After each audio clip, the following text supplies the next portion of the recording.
علی بھائی کی جانب سے اکثر اوقات مین سٹریم الیکٹرانک میڈیا پر آنے والے مبصرین پر یہ اعتراض اٹھایا جاتا رہا ہے کہ یہ لوگ محرم الحرام میں صرف یزید کی مذمت کرتے ہیں اور امیر شام حضرت معاویہ رضی اللہ تعالیٰ عنہ سے صرف نظر کر کے حق چھپاتے ہیں، لیکن الحمدللہ اس 10 محرم الحرام 1441 کے موقع پر مشہور ٹی وی مبصر اور صحافی جناب اوریہ مقبول جان صاحب نے 10 سپتمبر 2019 بمطابق 10 محرم الحرام 1441 اپنے نیو ٹی وی کے پروگرام حرف راز میں کھلے عام امیر شام کی غلطیوں کو ہائی لائٹ کیا ہے۔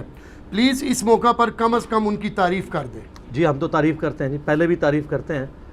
دیکھیں یہ اوریہ مقبول جان صاحب جو ہیں حفظہ اللہ تعالی، یہ آپ سمجھیں کہ باقیات الصالحات ہیں ہمارے مین سٹریم الیکٹرانک میڈیا میں کہ جو ریلیجن کے اوپر بات کرتے ہیں۔ آپ کو کئی معاملات میں ان سے اختلاف ہو سکتا ہے، مجھے بھی شدید اختلاف ہے، خصوصاً انہوں نے ہمارے جو آپ کو پتہ ہے کہ ملک کے اندر ایک دھرنا سیاست شروع ہوئی دین کے نام کے اوپر، اور اس دین کے نام پہ جو کچھ ہوا یعنی وہ ایک بڑا تلخ حقیقت ہے۔ اس موقع پر انہوں نے جس طریقے سے ان کو سپورٹ کیا اور ان کی غلطیوں کو ہائی لائٹ نہیں کیا، مجھے شدید اختلاف ہے ان سے، اور میں نے اس کا اظہار اپنی ملاقات میں بھی ان سے کیا تھا۔ 22 فروری 2018 کو وہ ہمارے جہلم شہر میں آئے تھے، اس سے پہلے ہی انہوں نے کسی کے ذریعے میرا فون نمبر ارینج کیا، پھر انہوں نے مجھ سے کہا کہ میں نے ملاقات کرنی ہے تو آپ مجھے ٹائم دیں۔ میں نے کہا سر آپ ہمارے بزرگ ہیں، ٹائم والا معاملہ کہ جب بھی آپ آئیں گے انشاءاللہ تعالیٰ میں خود حاضر ہو جاؤں گا۔ تو پھر میری کافی ڈیٹیل ان سے ملاقات ہوئی، اس کے اوپر آپ کو میرے یوٹیوب پہ ایک کلپ بھی مل جائے گا، اوریہ مقبول جان صاحب اور انجینئر محمد علی مرزا کی میٹنگ، اس حوالے سے آپ کو وہ ڈیٹیل مل جائے گا۔ اس میں میں نے وہ اس پوری میٹنگ کی رودات بھی سنائی تھی، اور اس میں نے اس طرح کی ساری چیزیں بھی ان کے ساتھ ڈسکس کی۔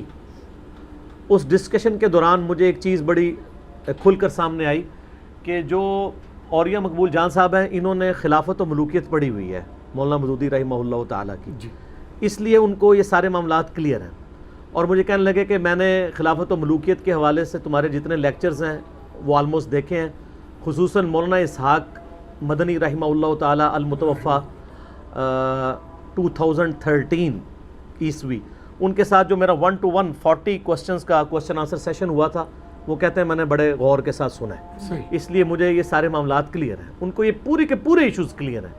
البتہ اس دفعہ انہوں نے بڑی جرت کی ہے کہ جو اس ایشو کو کھول کر پبلک کے سامنے بیان کیا ہے، اور میں نے یہ خود ویڈیو دیکھی ہے، اور مجھے ذاتی طور پہ بڑی خوشی ہوئی کہ ہمارے مین سٹریم میڈیا میں لوگوں کو یہ بات سمجھ آئی ہے کہ ٹوٹی کمند کہاں، سب کے سب لوگ یزید سے شروع ہو کے یزید پہ بات ختم کرتے ہیں۔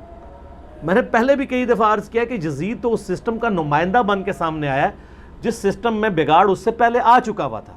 جب تک آپ اس بگاڑ کو ایڈریس نہیں کرتے اس وقت تک آپ پبلک کو صحیح بات بتا نہیں سکتے۔ اس پروگرام کے اندر انہوں نے بڑی دلیری کی ہے، اور وہ پروگرام نشر بھی 10 محرم والے دن ہوا ہے، اور اس دفعہ بائی چانس آپ کو پتا ہے کہ 10 سپتمبر 2019 اور 10 محرم 1441 ہجری کو انسائیڈ کر گئے تھے ایک ہی دن۔ تو وہ حرف راز نام کا نیو ٹی وی کے اوپر ان کا جو پروگرام آتا ہے وہ یوٹیوب پہ رکھے، آپ دیکھ لیں۔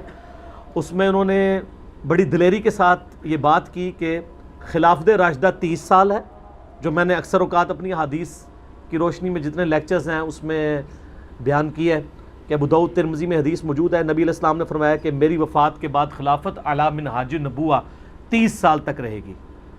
پھر حضرت سفینہ رضی اللہ تعالیٰ عنہ جو یہ حدیث روایت کرتے ہیں، وہ اپنے شاگرد سے کہتے ہیں کہ بیٹا گن، ابو بکر کے 2 سال، عمر کے 10 سال، عثمان کے 12 سال اور علی کے 6 سال، جس میں حسن ابن علی کے 6 مہینے بھی شامل ہیں، وہ 5.5 سال پلس 6 منتھ۔ پھر حضرت سفینہ کہتے ہیں کہ نبی علیہ السلام نے فرمایا تھا اس کے بعد ملوکیت شروع ہو جائے گی، بادشاہت۔ تو وہ شاگرد کہتا ہے کہ یہ تو آل امیہ جو ہے، بنو زرقہ، بنو مروان، یہ تو کہتے ہیں کہ علی علیہ السلام خلیفہ ہی نہیں ہے۔ اس حدیث میں امام ابو داؤد نے 4646 نمبر حدیث میں علی علیہ السلام لکھا ہے۔ تو حضرت سفینہ کو اتنا غصہ آتا ہے، وہ کہتے ہیں کہ ان کی پیٹھ سے یہ جھوٹ نکلا ہے، اور ترمذی کے الفاظ ہیں کہ ان کی جو حکومت ہے وہ شریر ترین بادشاہت ہے روئے ارض کی۔ اور یہی حدیث مسند ابی داؤد 43 میں آتی ہے، اس میں الفاظ ہیں کہ وہ پھر شاگرد پوچھتا ہے کہ اگر خلافت 30 سال ہے تو حضرت معاویہ کے کیا سٹیٹس ہے؟ تو وہ کہتے ہیں وہ اسلام کے پہلے بادشاہ ہیں، خلیفہ راشد نہیں ہے۔ اور اسی کا ایک طریق مصنف ابن ابی شیبہ میں آتا ہے، اس میں جب شاگرد پوچھتا ہے تو وہ کہتے ہیں کہ بنو امیہ کی حکومت شریر ترین بادشاہت ہے اور ان شریر ترین بادشاہوں میں پہلا بادشاہ معاویہ ابن ابی سفیان ہے. ہم تو خیر رضی اللہ عنہ ہی کہیں گے, وہ صحابی نے ان کے اوپر کمنٹس کیے, آپ اندازہ کریں. تو اور یہ مقبول جان صاحب نے حفظہ اللہ تعالیٰ اس حدیث کو ڈسکس کیا. انہوں نے کہا 30 سال خلافت ہے, بعد میں ملوکیت ہے, اور انہوں نے اسی کو یعنی بیان کیا جو ڈاکٹر اقبال نے بھی کہا ہے کہ اللہ تعالیٰ ہمیں اگر ایک علیحدہ ملک دے تو عرب امپیریلزم کا داغ, عرب کی ملوکیت کا داغ جو پچھلے 1300 سال سے ہمارے چہرے کے اوپر ہے خلافت راشدہ کے بعد, بنو امیہ اور بنو عباس, ہم اس کو دھو سکیں. تو ڈاکٹر اقبال نے بھی یہ بات کی تھی, یعنی یہ اوریہ صاحب نے کوئی نئی بات تو نہیں کی ہے, اور ڈاکٹر اقبال سے پہلے احادیث میں موجود ہے. مودودی صاحب نے جو کچھ لکھا ہے وہ سب کچھ احادیث کی روشنی میں لکھا ہے, اور میں نے اس کے دفاع کے اوپر ایک پورا ریسرچ پیپر بھی لکھ دیا ہے جناب. یہ واقعہ کربلا کا حقیقی پس منظر 72 صحیح الاسناد احادیث کی روشنی میں. 72 کا ٹائٹل میں نے شہدائے کربلا کی نسبت سے لیا ہے, ورنہ احادیث میں 200 سے زیادہ ہیں. اکثر احادیث بخاری اور مسلم سے ہیں. پورا سنیت کا مقدمہ پیش کیا ہے حضرت عمر کی شہادت سے لے کر شہادت حسین علیہ السلام تک, اور اس میں اکثر احادیث بخاری مسلم سے ہیں. اور مین بڑے بڑے ٹاپکس کور کیے ہیں کہ خلفائے راشدین کون ہیں, اس کے بعد پھر حضرت عثمان کی شہادت کے جعلی اسباب نہیں اصلی اسباب کیا تھے, جنگ جمل صفین نہروان, اس کے بعد حضرت معاویہ کا دور ملوکیت, پھر صلح حسن والا معاملہ بھی, اور یزید کی ولی عہدی, اور الٹیمیٹلی حسین ابن علی کی مظلومانہ شہادت. یہ سب ٹاپکس میں نے کور کیے ہیں. اس کو آپ سافٹ کاپی ہماری ویب سائٹ ahlesunnatpak.com سے ڈاؤن لوڈ کر سکتے ہیں فریلی, اور ڈاک میں بھی آپ فری کاپی یہ ریسرچ پیپر اور اس کے علاوہ 8 ریسرچ پیپر اور ہیں 9 ٹوٹل, اور 3 اذکار کارڈ ہیں. صبح و شام کے سنت اذکار, فرض نماز کے بعد کے سنت اذکار, اور جادو ٹونا وبائی امراض اور قدرتی حادثات سے بچنے کے سنت اذکار. یہ آپ 12 کا پیکج فری ہم بھیجتے ہیں اللہ کے فضل سے. صبح 9 سے لے کر مغرب تک ہمارا فون نمبر کھلا ہوتا ہے اکیڈمی کا, +92-321-5900162 نمبر ہے.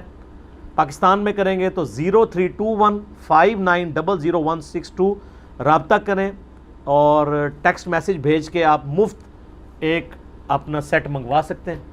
انشاءاللہ تعالیٰ آپ پڑھیں تو آپ کو حقائق پتہ چلیں گے. اور یہ صاحب نے اس میں یعنی کنکلوڈ کیا ہے خلافت و ملوکیت کو ہی آپ سمجھ لیں. اس میں انہوں نے بات کی ہے کہ حضرت معاویہ رضی اللہ تعالیٰ عنہ کا جو دور ملوکیت ہے اس میں 3 چیزوں میں بڑی خرابی آئی ہے. نمبر 1, اکاؤنٹیبلٹی ختم ہو گئی, کہ آپ وقت کے حکمران کو یہ پوچھ نہیں سکتے کہ تو نے یہ کام کیوں کیا, یہ کیوں نہیں کیا. پھر اس میں انہوں نے مثال دی ہے کہ جیسے حضرت عمر سے تو بڑے مجمع میں لوگ پوچھ لیتے تھے آپ نے یہ کرتا کہاں سے سلوا لیا, یہ آزادی چھین گئی.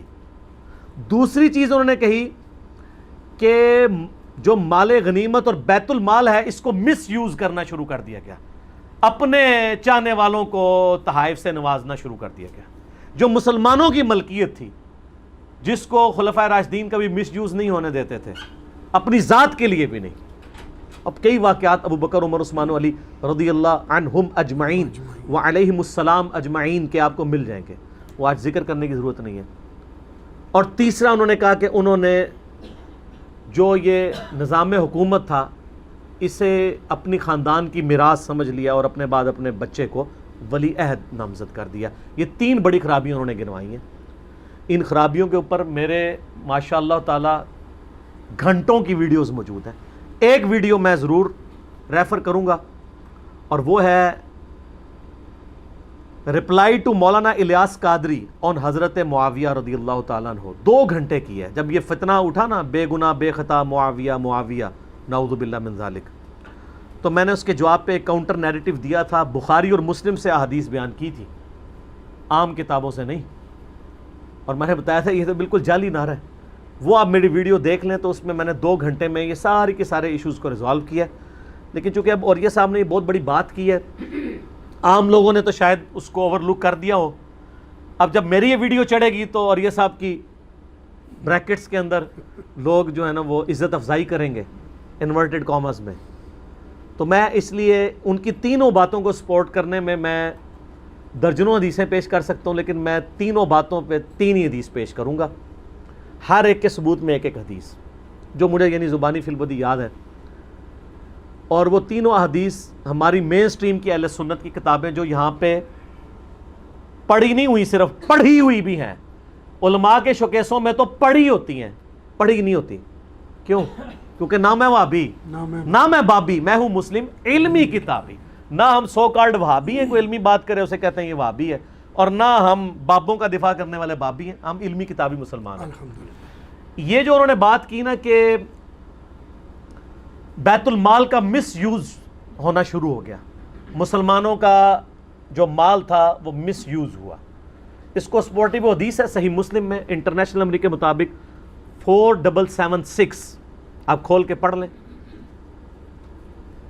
کہ ایک شخص عبداللہ بن عمر بن عاص رضی اللہ تعالیٰ عنہ کے پاس آتا ہے اس حال میں کہ وہ خانہ کعبہ کے ساتھ ٹیک لگائے ہوئے مسجد حرام میں بیٹھے ہوتے ہیں، اور وہ آ کے کہتا ہے کہ آپ ہمیں اطاعت امیر کے اوپر حدیثیں سنا رہے ہیں کہ امیر کی، حکمران کی اطاعت کرو، جبکہ آپ کے چچا کا لڑکا معاویہ ابن ابی سفیان جو اس وقت مسلمانوں کا حکمران ہے، ہمارا امیر ہے، وہ تو ہمیں حکم دیتا ہے کہ ہم لوگوں کا مال ناحق طریقے سے، حرام طریقے سے ہڑپ کریں اور لوگوں کو ناحق قتل کریں. جبکہ سورہ نساء کی آیت نمبر 29 میں آتا ہے کہ اے ایمان والو ایک دوسرے کا مال ناحق طریقے سے ہڑپ مت کرو اور ایک دوسرے کو قتل مت کرو. ہم اللہ کی بات مانیں کہ یہ اپنے امیر کی بات مانیں. اب یہ بہت بڑی ایک سمجھ لیں ان کی طرف سے کلمہ حق تھا جس طرح اوریہ صاحب کی طرف سے. تو عبداللہ بن عمر بن عاص جو ہیں وہ تھوڑی دیر انہوں نے سر جھکائی رکھا، پھر انہیں سر اٹھا کے کہا کہ معاویہ کی اطاعت کرو ان کاموں میں جن کاموں میں وہ اللہ کی اطاعت کے اندر اندر تمہیں حکم دیتے ہیں، اور جن باتوں میں وہ اللہ کی نافرمانی کا حکم دے اس میں تم معاویہ کی نافرمانی کرو. یہی ایک مسلمان کا عقیدہ ہونا چاہیے. اچھا، اسی طریقے سے اوریہ مقبول جان صاحب حفظہ اللہ تعالیٰ نے جو اس میں کہا کہ انہوں نے یعنی سوال کرنا بین کر دیا تھا کہ اکاؤنٹیبلٹی کوئی نہیں حکمران کی. ملوکیت میں، بادشاہت میں یہی تو ہوتا ہے کنگ شپ کے اندر. اس کو سپورٹیو حدیث ہے صحیح بخاری میں انٹرنیشنل نمبر کے مطابق 4108 غزوہ خندق والے چیپٹر میں کہ تحکیم کے مسئلے کے بعد جب حضرت معاویہ مدینہ شریف آتے ہیں تو عبداللہ بن عمر رضی اللہ تعالیٰ عنہما کو ان کی بہن سیدہ حفصہ جو ام المومنین بھی ہیں سلام اللہ علیہا، وہ کہتی ہیں کہ عبداللہ حضرت معاویہ آئے ہیں اور وہ خطبہ دے رہے ہیں، تم اس خطبے میں جا کے بیٹھو، یہ نہ ہو کہ تمہاری غیر موجودگی سے کچھ اور ہی مطلب لے لیا جائے کہ کوئی فارورڈ بلاک تو نہیں بن گیا تو آج کی دور میں. تو عبداللہ بن عمر چلے جاتے ہیں، وہاں پہ حضرت معاویہ تقریر کرتے ہوئے کہتے ہیں کہ جس کو اس امر خلافت میں کوئی خواہش ہے نا وہ اپنا سینگ اٹھائے، اپنا سر اٹھائے. عرب کے لوگ محاورے بڑے سخت بولا کرتے تھے. اپنا سینگ اٹھائے، میں اس کے باپ سے بھی زیادہ خلافت کا حقدار ہوں. اور یہ بات انہوں نے اصل میں حضرت عمر کے بارے میں کی، گستاخانہ. اس کا ثبوت یہ ہے کہ اسی حدیث میں آتا ہے کہ جب مجمع چھٹ گیا تو حبیب بن مسلمہ کہتے ہیں کہ میں نے عبداللہ بن عمر سے کہا کہ آپ نے معاویہ کو اسی وقت کیوں نہیں جواب دیا جب وہ یہ بات کر رہا تھا کہ میں اس کے باپ سے زیادہ حقدار ہوں جسے کوئی خواہش ہے خلافت کی. تو ان کی طرف اشارہ کر رہا تھا. اس کی وجہ یہ تھی کہ تحکیم کے مسئلے میں ایک رائے یہ بھی سامنے آئی تھی کہ حضرت علی اور حضرت معاویہ دونوں معزول کر دیے جائیں اپنے اپنے عہدوں سے اور عبداللہ بن عمر کو خلیفہ چن لیا جائے. تو حضرت معاویہ کو فوراً فکر پڑ گئی کہ یار یہ عبداللہ بن عمر سینگ اٹھانا ذرا، میں تو تیرے باپ سے زیادہ خلافت کا حقدار ہوں. عبداللہ بن عمر کا باپ کون ہے؟ سیدنا عمر، جنہوں نے رومن امپائر گرائی ہے اپنے دور میں. اسی شام میں حضرت معاویہ گورنر ہیں اور بات کس کے بارے میں کر رہے ہیں. تو آپ کو پتہ چلا کہ یہ رافضیت کہاں سے، صحابہ پر اس طرح کے الفاظ بولنا کہاں سے شروع ہیں. میں تو آل امیہ کو جائز باپ سمجھتا ہوں رافضیوں کا، ناجائز نہیں، جائز. یہ انہی کی ساری باقیات ہیں. تو حبیب بن مسلمہ کہتے ہیں جب میں نے عبداللہ بن عمر سے کہا نا کہ آپ نے جواب کیوں نہیں دیا، انہوں نے کہا میں نے ارادہ کیا اپنی گھوٹ کھولوں. احتبا کر کے بیٹھے تھے دونوں گھٹنوں کو یوں لے کے، اور میں اس کو معاویہ کو اسی وقت جواب دوں کہ تجھ سے زیادہ خلافت کا حقدار وہ ہے جس نے اسلام کی خاطر تم باپ بیٹا سے، تم اور تمہارا باپ ابو سفیان جب کافر تھے، جنگ کی ہوئی ہے. یعنی تم دونوں جو ہے وہ غزوہ بدر، احد اور خندق کے اندر کافروں کی طرف سے لڑنے آتے تھے اور ہم مسلمانوں کی طرف سے لڑتے تھے. تو آج اب تم لوگ بعد میں مسلمان ہو کے تو خلافت کے حقدار بن رہے ہو. خلافت کے حقدار تو ہم ہیں یا مولا علی بھی، کیونکہ مولا علی بھی پہلے کے مسلمان ہیں، دونوں طرف بات جا سکتی ہے. تو کہتے ہیں پھر میں فتنے اور خون ریزی کے ڈر سے خاموش ہو گیا، اور پھر مجھے جنت کی نعمتیں یاد آ گئیں اور میں نے اسی پر اکتفا کر لیا. لیکن اکتفا نہیں کیا، یہ ساری باتیں انہوں نے بتا دیں اور امام بخاری نے بخاری میں 4108 میں نقل بھی کر دی تاکہ انجینئر صاحب اپنے پمفلٹ میں ڈال دیں. دیکھیں نا جی، کہتے ہیں رافضی ہے.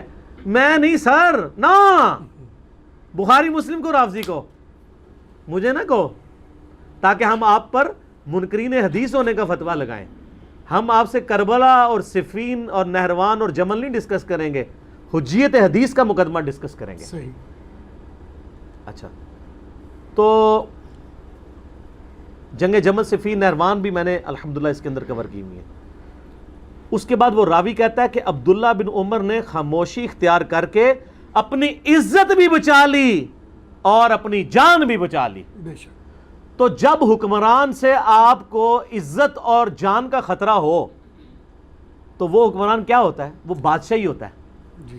یہ جمہوریت نہیں ہوتی ہے، یہ خلافت نہیں ہوتی ہے کہ آپ کو کوئی پوچھ نہ سکے. جمہوریت میں وہ یورپین جمہوریت کی بات نہیں کر رہا ہوں، اسلامک ڈیموکریسی، اس میں آپ پوچھ سکتے ہیں، جس کی بات غامدی صاحب کرتے ہیں. میرا یوٹیوب پہ کلپ بھی ہے، اسلامک ڈیموکریسی، ایک طرف غامدی صاحب کی تصویر ہے، ایک طرف ڈاکٹر اسرار صاحب کی، درمیان میں میری. لاکھوں لوگوں نے دیکھا ہے، وہ آپ دیکھیں تو آپ کو پتہ چلے گا کہ ماڈرن ڈیموکریسی، جمہوریت، ماڈرن جمہوریت اسلامک حلال کے دائرے کے اندر ہے. یہ خلافت راشدہ کی ماڈرن فارم ہے، اس سے کوئی بہتر طرز حکومت نہیں ہے. چند ایک چیزیں اس میں ہیں، وہ میں نے اس میں ڈسکس کی ہیں. تو جان بھی بچا لی، مال بھی. تو وہ جو کہہ رہے تھے نا کہ حکمران اکاؤنٹیبل نہیں تھا. تیسری بات اوریہ صاحب نے یہ کی تھی کہ انہوں نے اس کو اپنی نسل کی جاگیر بنا دیا، ملوکیت میں کنورٹ کر دیا، اپنی اولاد میں جاری کر دیا. اور وہ تو پہلے حدیث ہے، نبی صلی اللہ علیہ وآلہ وسلم کی حدیث، سلسلہ احادیث صحیحہ کے اندر شیخ البانی رحمہ اللہ تعالیٰ نے نقل کی ہے کتاب الاوائل امام ابن ابی عاصم کی کتاب سے کہ میری امت کا پہلا شخص جو میری سنت کو بدلے گا وہ آل امیہ سے، بنو امیہ سے ہوگا. اور اس کے ساتھ شیخ البانی لکھتے ہیں کہ اس سے مراد وہ شخص ہو سکتا ہے جو خلافت کو وراثت بنا دے گا. نام نہیں لکھا. بنو امیہ میں خلافت کو وراثت بنانے والا پہلا شخص کون ہے؟ حضرت عثمان تو نہیں ہے، کیونکہ ان کا بیٹا زندہ تھا، انہوں نے نہیں بنایا. اچھا، یہ حضرت عثمان کے پیچھے چھپ جاتے ہیں جب بھی آل امیہ کی بات ہو. او یار، آل امیہ میں حضرت عثمان غنی کا وہی سٹیٹس ہے جو آل امیہ میں عمر بن عبدالعزیز کا ہے. ان دو بندوں کی وجہ سے پوری آل امیہ کو سرٹیفکیٹ دے دیا جائے. جیسے بعض اہل حدیث کہتے ہیں کہ شیخ زبیر صاحب کی وجہ سے ہمیں یزیدی کہنا چھوڑ دیں. ایک شیخ زبیر صاحب کا بینیفٹ پورے مکتبہ اہل حدیث کو تو نہیں دیا جا سکتا جب تک کہ آپ کی غالب اکثریت جو ہے یزید کو کنڈیم کرنا نہ شروع کر دے.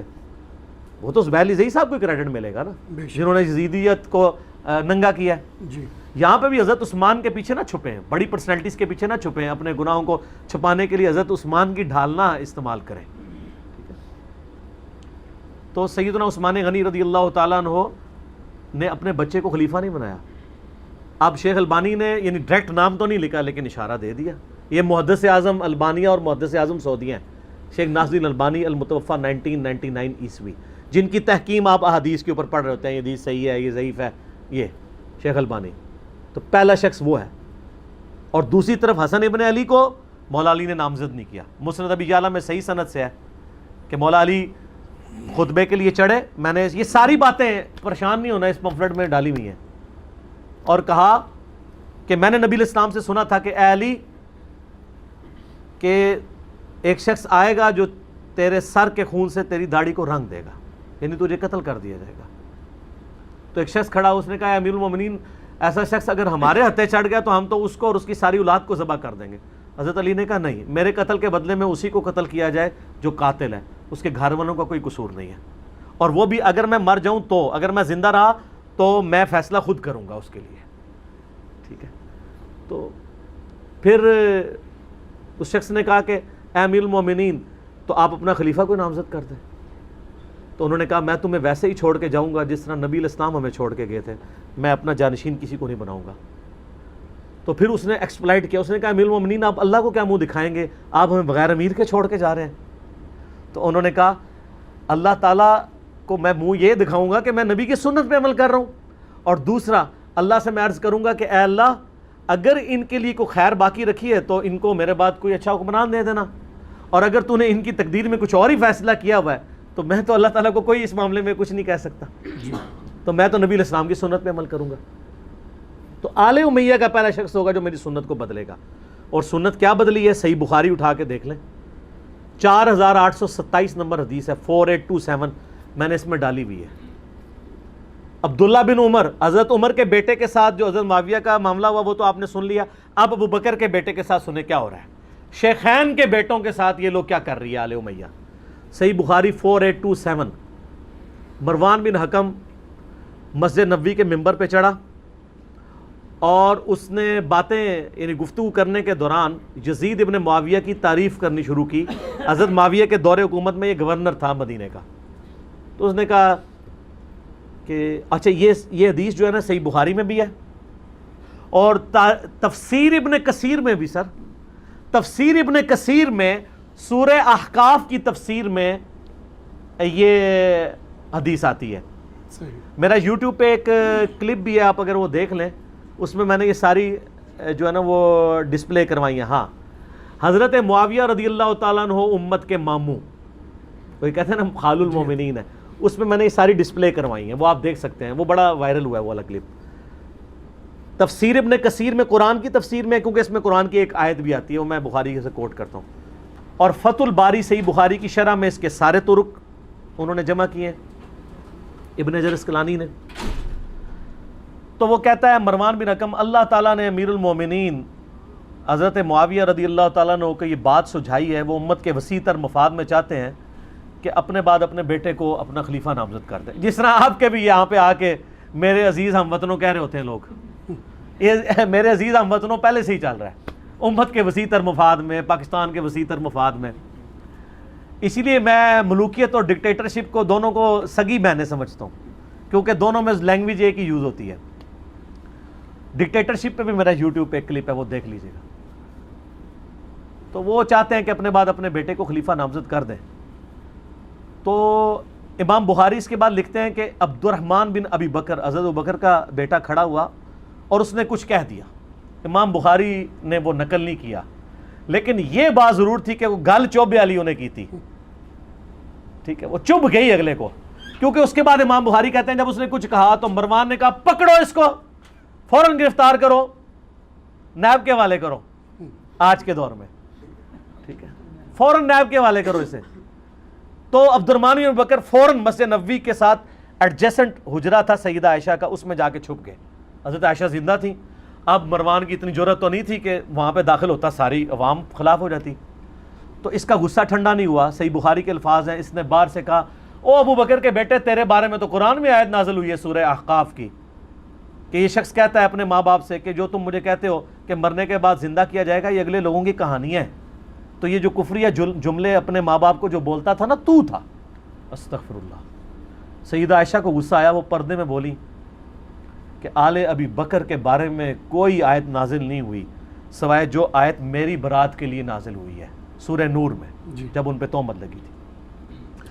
بخاری میں تو یہ بڑی سادہ سی, ویسے اتنی بھی سادہ نہیں ہے حدیث, لیکن باقی کتابوں میں تفسیر ابن کثیر میں سارے کے سارے طرق جمع کیے ہیں. حافظ ابن کثیر نے بھی, فتح الباری میں ابن حجر اسقلانی نے, اور انجینئر صاحب نے بھی. سنن نسائی الکبریٰ کے اندر بھی, امام نسائی کی جو کتاب ہے, یہ سارے طرق میں نے اس میں جمع کیے ہیں. اس میں لکھا ہوا ہے کہ وہ جو آتا نا کہ عبد الرحمن بن ابی بکر نے کچھ کہا, اور اس سے پہلے جو ہے کہ مروان نے کہا. مروان نے تو جو خطبہ کیا نا کہ اللہ تعالیٰ نے ایک بات سجھائی ہے, اس کے آگے اس نے کہا کہ یہ اسی طریقے سے خلیفہ نامزد کر رہے ہیں جس طرح کہ ابو بکر نے بھی تو عمر کو خلیفہ نامزد کیا تھا. تو حضرت عمر کیا ابو بکر کے بیٹے تھے؟ اور دوسرا, وہ مشورے کے بعد انہوں نے نامزد کیا تھا, ملوکیت نہیں بنائی تھی, اولاد تو ہے ہی نہیں تھی. بیٹا تو ان کا عبد الرحمن بن ابی بکر خود زندہ تھا جو وہاں بیٹھا ہوا تھا.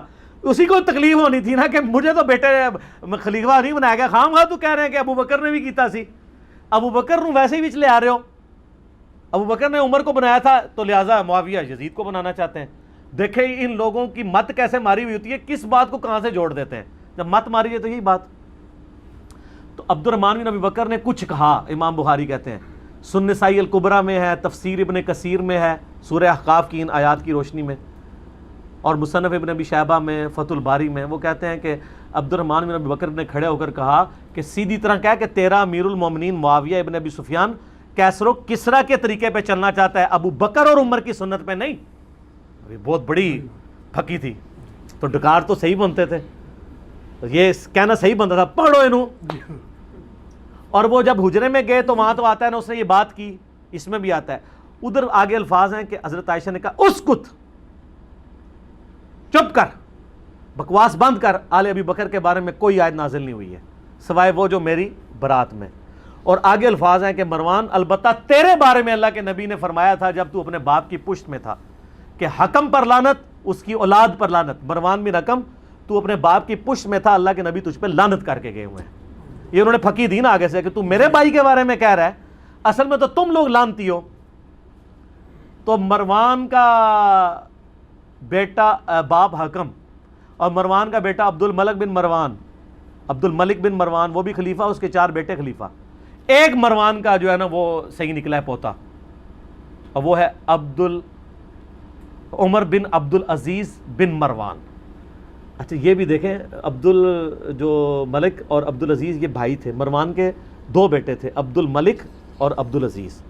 اور عبد العزیز کا بیٹا آگے عمر بن عبد العزیز ہے، اور وہ بھی اس لیے ہے کہ اس کی جو ماں تھی نا وہ حضرت عمر کی پوتی تھی. حضرت عمر کی پوتی کا دودھ پیا ہوا تھا، وہ عمر ثانی ہے جو. تو لیکن ہم اس لعنت کو عمر بن عبد العزیز تک نہیں لے کے جاتے. حضرت نوح کا بیٹا کافر نکل سکتا ہے، مروان کا بیٹا عمر بن عبد العزیز بھی ہو سکتا ہے، اس کو اللہ نے بالکل 180 ڈگری ہے. تو یہ چیز نہیں. بنو ہاشم سے ابو لہب بھی ہے، بنو ہاشم سے نبی علیہ السلام بھی ہے. ٹھیک ہے. تو یہ یعنی تینوں باتیں میں نے جو اوریہ صاحب نے کی تھی نا، ہو سکتا ہے ان پہ کوئی مولوی فتوے لگائیں، تو میں پہلے ہی آپ کو پتا ہے ہم تو بیٹھے ہوئے ادھر 302 بن کے کہ جو بندہ غلط بات کرے گا نا اس سے پہلے ہی ہم کاؤنٹر نیریٹو کھڑا کر دیں گے. تو سر سلام ہے اوریہ صاحب کو کلمہ حق بلند کرنے پہ، اور حصول برکت کے لیے اوریہ صاحب کے لیے میں عرض کر دوں، المستدل حاکم میں حدیث ہے صحیح سند کے ساتھ کہ نبی صلی اللہ علیہ وآلہ وسلم نے فرمایا سید الشہداء حمزہ ابن عبد المطلب ہیں، اور وہ شخص بھی سید الشہداء ہے جو جابر حکمران کے سامنے کلمہ حق بلند کرے حتیٰ کہ اسے شہید کر دیا جائے. اسی حدیث کے تحت ہم سیدنا حسین ابن علی رضی اللہ عنہما علیہ السلام کو بھی سید الشہداء کہتے ہیں. تو آدھے سید الشہداء تو بن چکے ہیں، اور یہ سب ہماری خواہش ہے کہ پورے نہ بنے گئیں، کوئی چاڑی نہ دوڑے مجاہد ملت ان کے اوپر. آمین. تو اسی پہ ہی ان کو ثواب مل جائے، انگلی کٹا کے شہیدوں میں. تو بات کرنا بہرحال جرت والی بات ہے، لیکن الحمدللہ تبدیلی آ رہی ہے. اب لوگوں کو حقائق پتہ چل رہے ہیں، اب لوگوں میں سچائی سننے کا مادہ موجود ہے، اللہ کا شکر ہے. اور سید الشہداء تو وہ بھی ہے نا جو صحیح مسلم میں آتا ہے کہ قرب قیامت میں دجال کے خلاف جو شخص کھڑا ہوگا اس کے دجال 2 ٹکڑے کر کے کہے گا، پھر زندہ کرے گا، کہے گا اب تو مجھے خدا مانو، کہے گا میرے نبی کی حدیث مجھے پہنچی ہے، تو دجال ہے. تو جو قرآن و حدیث پہ چلنے والے ہیں وہ شعبتوں سے، استدراج سے اور انورٹڈ کاما میں سو کالڈ کرامات سے متاثر نہیں ہوتے، وہ کتاب و سنت کو فالو کرتے ہیں. استدراج ہیں جس کے اوپر یہ لوگ چل رہے ہوتے ہیں، تو وہ علمی کتابی ہوگا انشاءاللہ، امید ہے. تو آپ بھی جھوم جھوم کے نا صبح شام ایک دفعہ کہا کریں کیا کہ نام ہے بابی، نام ہے بابی، میں ہوں مسلم علمی کتابی.